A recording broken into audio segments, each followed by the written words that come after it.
We're getting a lot. We had McCarthy yesterday going to the stock exchange, making what I thought was one of the best speeches I've heard him make. Say, hey, the Biden administration is destroying the nation, spending out of control, et cetera. I've had your colleague Ralph Norman on last week. He says he's presenting a budget within the Freedom Caucus, $17 trillion in cuts. No need to even expand the debt ceiling. But then I had another congressman come on and said they don't have 218 votes for that. Buddy Carter said we're not even close. So then Arrington says we have a budget. Another congressman I got on says we don't have a budget by July. Can you tell us what's going on? Do we have a budget? Are we going to get $17 trillion in cuts? What's going on, Tom? We got to turn to Tom Tiffany to get a reality check here, Tom. John, good to join you this morning.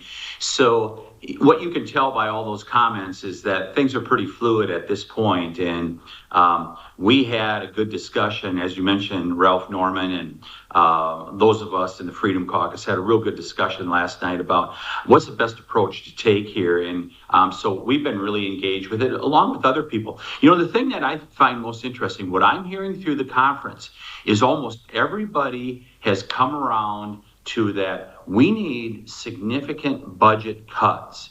If we're going to raise the debt ceiling, then there needs to be significant budget cuts. And when you look at the blowout of spending over the last few years, and remember, Washington, D.C. does not have a revenue problem. We have a spending problem. So we need to get that spending under control. And so what I'm heartened to hear is that there's a lot of people throughout our conference that really do want to reduce spending. And there's a variety of ways in which we can do it, clawing back the COVID dollars, that there's no longer a COVID emergency. And of course, there hasn't been for a long time. And, just other stuff like the IRS expansion funds, $80 billion, the student loan scheme that Biden put together for purely political purposes to get young people to vote in the last election. We could pull that back also. We've got a whole smorgasbord of things that we can pull back, John, to get our budget to balance without raising that debt ceiling. So what happens if we don't raise it? I mean, because look, I just want to get this to the Senate. You know they're going to reject it. It's going to get back to you guys, so you got to have a fight there. Then even if you pass something, Biden said he's going to veto it. So basically, they're going to play the game of chicken again, expecting the Republicans to cave like they always have. You're going to have Janet Yellen running around with her hair on fire saying we need a clean debt ceiling. Otherwise, the sky is going to fall and spaghetti and meatballs are going to fall on your head and it's going to be the end of the world as we know it today, right? All that's coming. We get that. So if you don't raise the debt ceiling, what happens?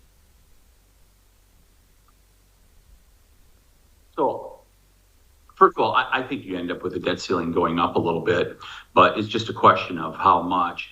It's a matter of people being responsible here in Washington, D.C. We know this is a spending problem out here. And most importantly, John, the American people know this.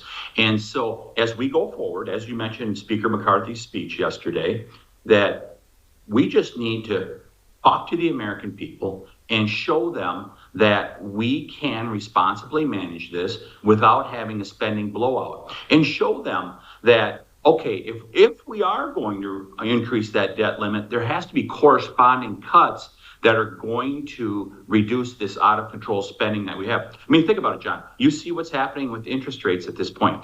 Interest rate increases on the debt are going to eat this budget up in the future. And I think the American people understand that you can't continue to go from $31 trillion now up to $32 trillion and blow all the way to $50 trillion here in the next 10 to 20 years. The American people understand that, and we just need to deliver that message to them. They know the Biden administration spending is out of control.